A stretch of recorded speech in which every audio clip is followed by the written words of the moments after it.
My Story, the only show that enables women to share their own secrets and insights to wellness, one story at a time.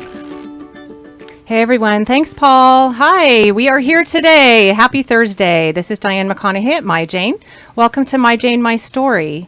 My Jane is a trusted advisor assisting to address our biggest health concerns like sleep, pain, and stress. We've done the research for you, evaluating and curating each low-dose My Jane box with the finest cannabis and hemp-based products, enabling more informed health and wellness choices. Our mission is to unite and empower women through community, education, and exploration of cannabis solutions. There is so much overwhelming information out there, so we decided we needed to come together and share stories by creating My Jane, My Story. This is a place to talk about real life experiences so we can do better and we can be better and do better by helping one another. Every journey is unique, every path is special, and we are extremely grateful to have our guests here to share with us. This is a non-judgmental space where every question is necessary to learn and shift our perspective on this plant. Today, we're talking about money and taxes, one thing we love and hate all at the same time. My Jane is happy to have this guest here with us today to educate us on this subject we cannot avoid. And when it comes to the cannabis industry, what does this look like? Our guest today has been in public accounting since 2001.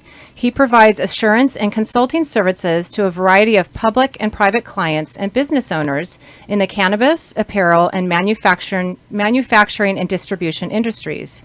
He is a well-known member of the cannabis community and is dedicated to bringing professionalism to an industry that is severely underserved by the professional community.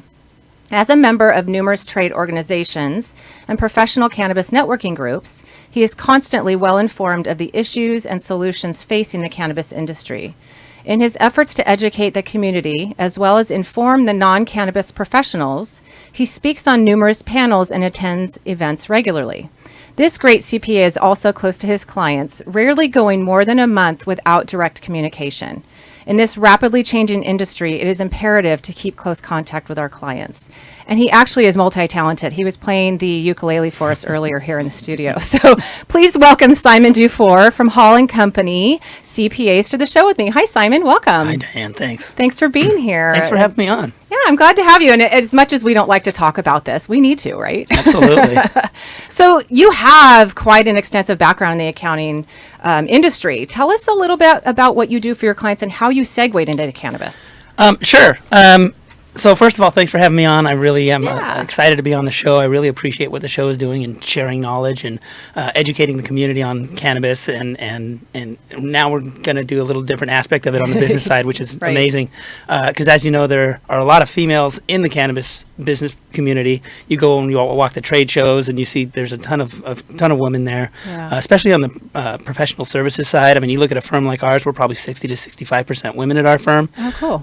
So I think that this is just a great platform to educate women on a variety of things, and business is just another one. Thank you. So what we do for our clients, we're a full service CPA firm, meaning that we do audits, reviews, taxes, tax consulting, our own research and development credits, internal cost segregation analysis, state and local taxes, international taxes. So we can do everything that a Big Four firm or a national firm can do, but we just have the one office, so we don't have the same overhead that those people have, and we can do things a little bit more direct, and we can be a little bit more ebb and flow type and come to rational conclusions a lot easier than going through the red tape of some of these Big Four firms. Right.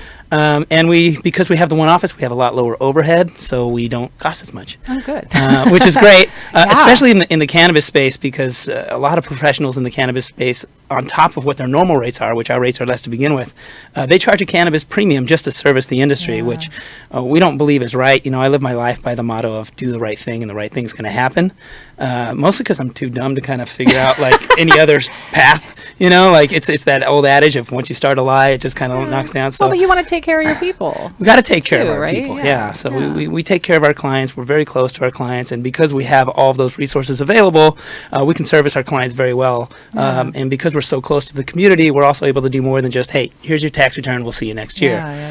We want to provide additional value above and beyond just those compliance services. Cool. How I got into the cannabis space was this is going to be my 20th busy season, which makes me kind of old, I guess. Don't say that. Come on. And for a good part of my career, I was actually known as kind of the action sports accountant. I was doing a lot in the apparel space. And over the last few years, a lot of these action sports people have been kind of migrating over to the cannabis space for a couple of issues. The action sports apparel space has not been doing very well lately. Yeah. I don't think that's a surprise to anybody. And the lifestyle is very different. I'm sorry, very similar in the cannabis space and in the action sports space. How so? How so? Just more of a laid back demeanor. Yeah.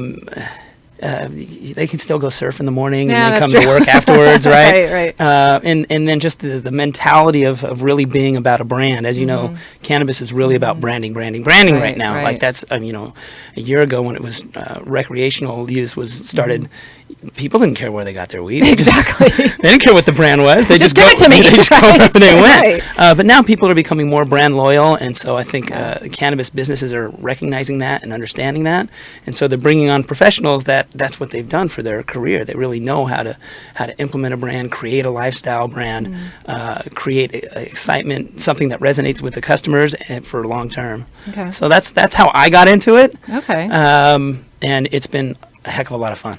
Well, yeah, because so people just came to you and said, "Hey, I'm going to be going into a different industry, hush, and can you help me out?" So then you had to start learning about cannabis and That's all right. the taxes and laws and all that. That's right. Yeah. Wow. So we learned it. The Holland Company has been serving the cannabis industry since 2014. Oh, cool. Which doesn't sound that long, but In the kind cannabis industry, it's a long time. it's a long time. It kind of makes us old schoolers. I mean, Yeah. we're not the guy that's been growing weed in the backwoods for 20 years, and we didn't work with pre-regulation because obviously we don't work with illegal companies. Right. But once it became legal, we said, okay, yeah, we can help this industry. Well, let me ask this: do illegal companies even call a CPA? I mean, No, I why wouldn't would think so. I mean, why would you have they? illegal Well, operations? I still do get calls from people that are currently running illegal operations and are Okay. trying to move from the dark into the light. Oh, okay. And that's a difficult conversation with Right. hey, listen, we can't really service your old company. Yeah. We recommend that you go and report that all to the IRS and do everything that you need to do. And then they never call you But back. and then they never call me back. But we can't touch that stuff. Yeah. The legacy cash and the Right. legacy business we can't touch. But we can certainly help them in. I know a lot of people that's what they do. They transition people from the dark to the light. Like I said, having my network within the community really allows me to provide value to my clients Yeah. and to people that are Cool. like that are trying to get over. So I know people that can Yeah. help them cross that bridge. Oh, good. That's good because that's got to be a hard bridge to cross. I couldn't even Yeah. imagine. A lot of people have done it. Yeah, well, just good. I'm glad to hear that because I know some of these black market companies just don't. They just want to stay underground. And Yeah, but pretty You much can't. but pretty much everybody that's in the legal market at one point was in the yeah, black that's market. true. That's true. Absolutely. So there's a lot of people that have Yeah. crossed over. Yeah, that's true. That's good. It's good to hear.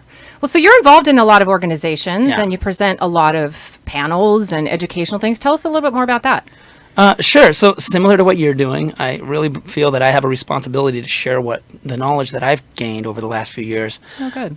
with the community.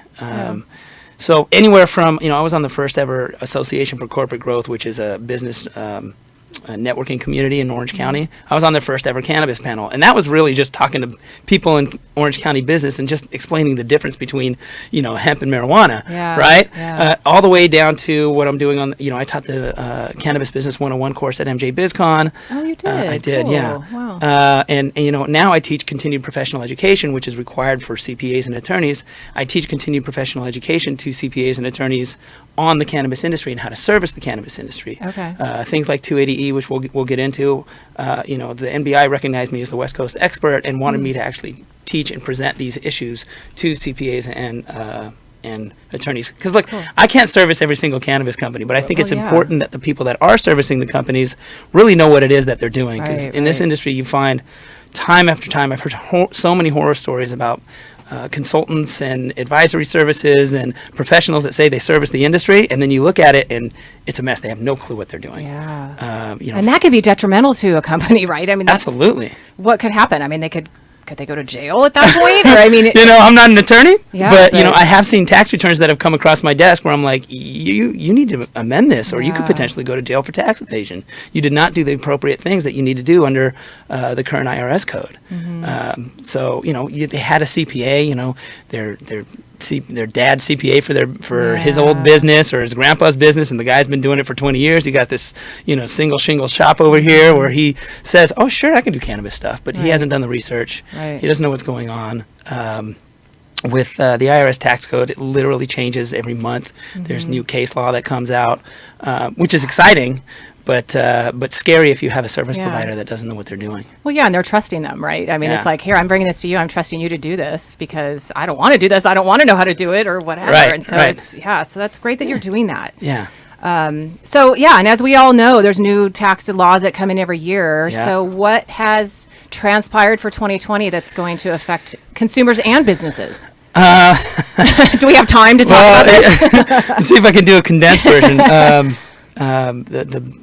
The big thing that just happened on January 1st this year is the state of California actually increased the taxes on cannabis, which is tone deaf at best. I mean, the amount of taxes that you pay as a consumer when you go into the retail shop is crazy. And what is it right now?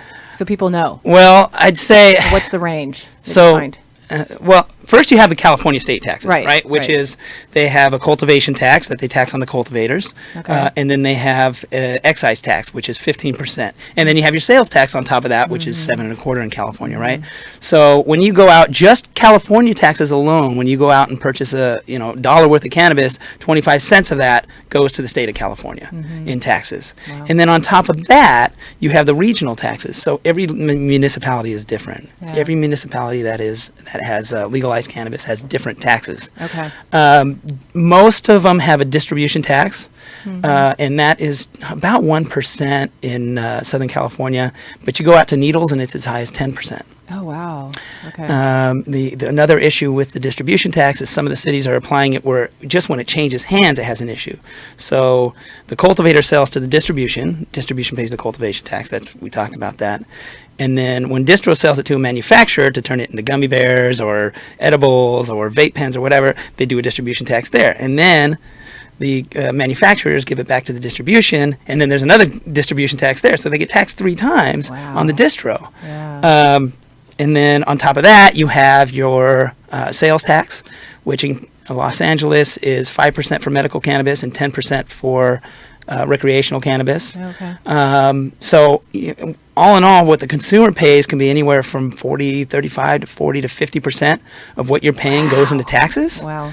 And then on top of that, right, you've got your licensing fees that all the companies have to pay, which can range, your first time around is probably $250,000 to $800,000 up to $1 million to get your license initially. And then you got the renewal of those licenses. And then on top of that, It doesn't stop there. it doesn't stop there. We have the scary thing in the cannabis industry, which is 280E. A little backstory on 280E, because I don't get to tell cool accounting stories very often. Back in the 80s, there was this drug dealer. He sold methamphetamines and cocaine and heroin and also cannabis. He got busted. But because he had so much money, he paid a high-priced lawyer, and he got off on his criminal case. Okay. So the IRS came in and said, okay, well, let's Al Capone this guy, right? Let's get him for tax evasion. Well, he filed his taxes. He deducted what he was paying the guys on the street to sling the rocks. He deducted 50% of his meals and entertainment when he was going out with the mob. Wow. He deducted a portion of his rent because one room was storing cocaine, so can't get deduct a portion of my rent that was storing the cocaine, right? And it went on all the way up to the appellate courts, and all the tax courts said, sorry, you can't bust this guy. He filed his taxes. Well, this is back in the 80s, back in the height on the war on drugs. So Congress didn't like that. Right. So Congress enacted 280E, passed 280E, which basically states that if you're engaged in the business of selling a Schedule I narcotic, which I'm sure you've gone cannabis through. is. Well, still, marijuana is, right? Yeah, marijuana is. Hemp cannabis is not. But, Yeah. if you're engaged in the business of trafficking a Schedule I narcotic, you can't deduct your regular business expenses. Right. So this is the big deal, right? You've got these dispensaries that everybody thinks is making money hand over fist, but guess what? On their tax return for federal income taxes, they can't deduct their rent. They can't deduct what they're paying their bud tenders, their employee costs. They can't deduct their electricity, none of it. They can't deduct anything. So the effective tax rates of dispensaries is close to 80%, sometimes more. And this is after, by the way, the Trump tax cuts, which makes tax rates 20% for every other company. That's 80% for these companies. Wow. It's diabolical, it's unfair, and I would say it's unconstitutional. Absolutely. Sorry, I get fired no, up. well, yeah, because that's crazy. I mean, so how do these businesses do this then if they have absolutely no write-offs and they're filing their taxes, right? I mean, this is what we're making, period, and that's what it is. That's what it is. They have a hard time. Wow. One of the reasons I get fired up is because I've had clients in my office literally in tears saying, "How could I owe this much in taxes? I didn't make this much money. I can't pay it. My business. How am I going to pay this stuff?" Right. So it's a challenge. We consult through it and try and mitigate it as much as possible. Yeah. We've got a lot of education in it. We're really constantly staying up with case law. Good. There's an I say it's unconstitutional, and I'm not the only one that thinks so. Right. There's an interesting case that just came out a couple of months ago, where unfortunately there's been so many IRS 280E cases where the IRS courts have upheld 280E. And in this one case, the defendant argued, hey, this is unconstitutional, right? The Eighth Amendment of the United States Constitution does not allow for excessive penalties and excessive fines. We think that under the Eighth Amendment of the Constitution, this is unconstitutional.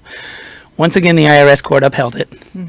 However, one of the judges dissented and said, okay, I do believe this is unconstitutional. Good. That's extremely rare. The judges never dissent. Yeah. So it's going to keep going up the appellate courts, and I think eventually it'll get to a position where they'll say, yeah, this is unconstitutional. This is an excessive fine or penalty under the Eighth Amendment of the Constitution. Wow. So it's just a waiting game then at this point, right? It's a waiting game, and really what people are doing right now is just developing infrastructure, developing their brand name. As you know, like we talked about, it's all about branding right now. Right. So that's what they're doing right now is developing their business. And hopefully when it becomes federally legal and they can actually make some money and the illicit market disappears because, the illicit market is not going to disappear, but, then they can start making some money. Unfortunately, with the taxes as high they are, one of the reasons that California raised the taxes, their reasoning was, well, we just didn't make as much money as we thought we were going to make. Well, guess what? That's because the taxes are too high, and everybody's going to the illegal market. Right. So they're just driving it more now. They're just driving it more, right? Yeah. When the vape crisis happened, and I'm sure, I don't know if you've had a discussion about this, but virtually all of the vape crisis issues, the deaths and the illnesses, were from product that was purchased on the illicit market. Right. So the kids, they were going into the dispensaries to get their vape pens because they figured that out. And then, the dispensaries would talk to the kids and be like, hey, by the way, we got some flour over here if you want that too. And be like, no, I'm going to buy that down the street from my illegal guy. Right. Right? Yeah. It's cheaper. Yeah. We want people to go to the legal market, number one, because it's safer. It has to be tested. You're not going to have that vitamin E acetate. Right. You're not going to have. By the way, it's also tested for heavy metals, pesticides, E. coli. Yes, right. I know. You don't want that stuff in your cannabis. Exactly. So number one, just from a safety perspective, but number two, to support small businesses in our communities, right? Absolutely. I mean, who do you want to give your money to? Do you want to give your money to the mom and pop that are trying to have a legitimate business in the community, or some drug dealer? Well, and the mom and pop that are actually paying their taxes, because I don't think that people think about that. These illicit markets, they're not. Most likely, I mean, I shouldn't say it as absolute, but they're probably not paying. None of them are paying their taxes, so it's not benefiting us at all. Right. They're not helping the community in any which way, shape, or form. They're helping themselves. They're drug dealers. Well, and but that's the argument, though, right? With consumers, is it's like, why would I want to go spend more money when I don't have the money to spend, and this is benefiting me, it's helping me, so I'd rather go over here and spend $20 less. And so that's such an argument that I feel like we're still battling. We're always going to battle it, right? It's the old capitalism argument. Right. Even when it comes to sustainability type issues, right? Are you going to go buy from a brand like Patagonia that's significantly more expensive, but they do a lot of things in the community for sustainability, or are you just going to go buy, some offshoot brand because you don't care about that stuff? True. Yeah, that's a good way to look at it. But I think that we're paying the state and the cities a lot in taxes. Yeah. And if they would actually do some sort of effort to either reduce taxes a little bit so that we can compete with the black market, or do something to curb the black market themselves, Right. they will make significantly more in taxes. Well, yeah, no, I heard a conversation yesterday where somebody was saying a lot of these illicit markets are on weed maps. Yep. Why are they not being shut down? I mean, it's like the BCC can look at weed maps right here and say, okay, we just need to go and shut down all these businesses. But Well, Weed Maps has very recently, and I know those guys, so they very recently stopped doing that in California. They Okay, actually good. don't do it in most other states. Okay. The reason they were doing it in California was they had a firm belief that there's not enough licenses in California. Yeah. Their goal is to make sure that everybody in California can get cannabis if they want to get cannabis. And they don't think that there was enough licensed dispensaries and licensed delivery services in California True. service everybody. supply all the demand Right. that's there. Right. So that was their rationale for doing it. Yeah, which Um, I can understand. I can understand, but you know, it's- there's argument both sides, right? Right, Just like anything right. else, and you gotta take it for what it's worth. yeah. But yeah, they've stopped doing it. So they said, and supposedly they're asking people for licenses at this point. Okay. I know that that's happening. Yeah. So I haven't looked at it closely enough to really know where they're at with that process yet. That's good. Well, I know California is one of the toughest markets. It is. California It is. is it's a different place, when it comes to cannabis. I know that. So, Yeah. Well, and that's interesting because, we have clients that are multi-state operators, and they operate in every Okay. single state. And every state has its own cannabis Right. market, Yeah, right? yeah. It's not like there's the Canadian cannabis market and the U.S. cannabis Right. market. It's different. It's different in every single state. Some states have more supply than demand. Some states have more demand than supply. Some states have leveled out. Some states have banking in place. Some states are really behind. It's Yeah. different in every state. So it's really interesting. Yeah. And then within the state, like within the state of California, every city is different. right. Right? I know. Some people aren't dealing with that distribution tax, do the triple tax like we talked about, and some cities got it figured out. The city of Long Beach just recently changed their distribution tax from 7% to 1% because there were people that would have all three licenses in Long Beach, and so they do the cultivation. But then the distribution tax in LA was only 1%, so they would ship it up to LA, do the distribution, and then ship Yeah. it back down to Long Beach. But then Long Beach is losing all that money. So Long Beach is losing all that money. They They're got like- smarter. So Good. maybe we should lower it to 1%. Yeah. Well, and the banking, the whole banking thing, that's another episode. We could do- yeah. That would be an hour episode to talk about the banking issues. In my CPE, I have an hour devoted to banking. Yeah, I would imagine. Yeah. Well, what three things would you suggest to people who are trying to start a business in cannabis, or what are the three things you would give them? The three I would give them? money. money. Absolutely, Yeah. actually. That's probably the number one thing that you need. I don't think people understand the capital that's involved to get a cannabis company up and running. I'd say on the low end, it's $5 million. You need millions of dollars. Wow. To get the license alone, like I said, is going to be $1 million. You got to do the build outs. You can go up to Adelanto. Adelanto is an extremely cannabis friendly for cultivation. Yeah. And there's some great build outs out there. I just visited the Tikkun Olam new plant out there. Really? A couple weeks ago. It was amazing. It's amazing. Amazing, right? yeah. I'd say almost every one of my clients that does cultivation has a spot in Adelanto. Yeah, it's a great place. It's a great place. So money's number one. Yeah. Number two, I would say just take your business seriously. All right. Right? It is a business, right? It is a It's not business. just, fun and games. It's a business. And Right. exactly. I mean, these guys that have been growing weed out there for 20 years, you need those guys, but they don't know how to run a business. Right. So you need to get proper CFO in place, a proper CEO in place. Get yourself some bookkeeping so that you know what your you have monthly financial reporting Right. packages. You know what your key performance indicators are, Right. right? You know how your business is doing on a monthly basis. The third thing I'd say is really just have the right service providers in place. Okay. Like we talked about, Yeah. vet them. Right. It's taken me years to really vet the right service providers in this space, right. because there's so many people that say they can do it on the attorney side, insurance brokers. The insurance stuff is crazy. Like I've seen insurance policies come across my desk, and I'm like, you know what? I don't have to send this to my people to review. I know for a fact that Travelers does not insure cannabis. And he's like, but my broker told me this is a cannabis program. I'm like, I don't know what to tell you. Travelers doesn't insure cannabis. So there's a lot of people out there like that. They're just trying to make a quick buck. Right. We're not in it to make a quick buck. We really believe in the community. Good. We really believe in educating people. We really believe in bringing professionalism to the community, because we think that this is here for the long run. And we're not here to just make the quick buck and run. Yeah. It's not why we don't charge cannabis rates, because when other firms start really servicing the industry and they go, well, why were you guys charging me twice as much as normal for all these years, right? It's going to show. Yeah. So that's not what we're about. Yeah, I know. And I was able to visit the Hall and Company office, and That's right. It's a huge office. I mean, you just have a beautiful space and Thanks. just a ton of people, and it's great that it's all in-house there. And Yeah. you know, No, we have you about guys are- 70 professionals in our office, which is about the size of a regional office of one of the national firms. Okay. Which is why we have all the capabilities that those firms have. Okay. But Well, how can people get a hold of you, or how can people get a hold of Hall and Company? Sure. You can see our website at hallcpas.com. You can follow me on Instagram at cannabis_accountant. Okay. I'm generally posting a lot of the business issues, Okay, good. or just community issues. Sometimes I post on there, hey, this tax, you're not going to get taxed on this anymore in California, blah, blah, blah, good. right? So you're- okay. So, So it's the Hall- stoners don't really follow it, but Right. That's okay, but but somebody's going to find it and really, find it valuable. So Yeah. it's hallcpas.com and then hallcpas.com.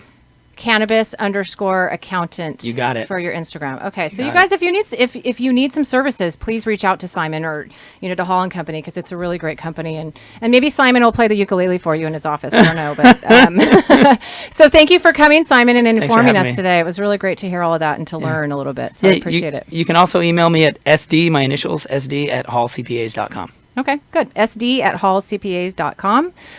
So thank you for coming today, everybody, and for being a great part of the MyJane community. Please share this podcast with all of your Canada Curious friends and family so more people can find MyJane, My Story, and feel better.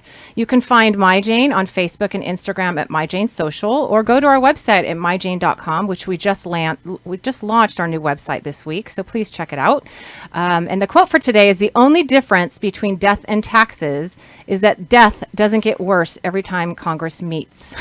That is by Will Rogers. So come back next week, as we will have Tiffany Yelverton here from Entice Me. Tiffany is a sex coach, and we will be talking about how you can have a more pleasurable sex life with cannabis. Join in for this conversation to facilitate confidence in all areas of our lives. So thank you, everyone. Have a great day. We'll see you next week.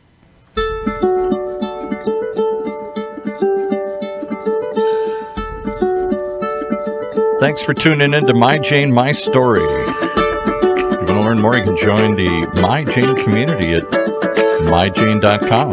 Get instant access to our Facebook group, Facebook community, educational resources, and updates on My Jane products and special events. And for personal attention right now, you can also pick up the phone and call 833-MY-JANE2. That's MY